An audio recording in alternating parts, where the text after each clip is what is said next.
ఓం నమః శివాయ శ్రీమాత్రే నమః. మిత్రులకి, శ్రీభిలాషులకి, అలాగే నన్ను ఎంతగా ఆదరిస్తున్న యూట్యూబ్ ప్రేక్షకులందరికీ కూడా పేరు పేరు ధన్యవాదాలు.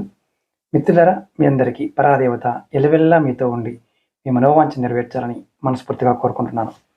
మన షార్ట్ వీడియోల్లో దైవ ప్రసాదాలు, అలాగే పత్రాలు, వీటి గురించి తెలుసుకుంటున్నాం.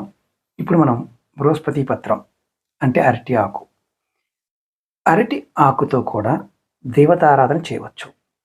మనకి ఏ పత్రం లేనప్పుడు అరటి ఆకు కూడా పెట్టవచ్చు.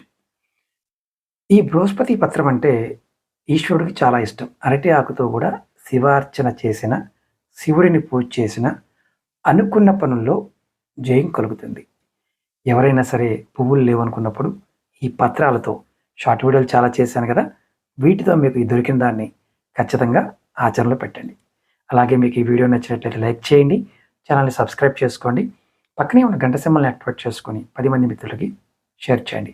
నెక్స్ట్ వీడియోలో మీకు షార్ట్ వీడియోలో భక్ష్య ప్రసాదాలు అంటే స్వామివారికి మనం పదార్థ రూపంలో పెడతాం కదా, ఆ పదార్థాలు ఏ పదార్థాలు పెట్టడం వల్ల ఎటువంటి ఫలితాలు కలుగుతాయో మీకు తెలియచేస్తాను. ఓం నమః శివాయ శ్రీమాత్రే నమః.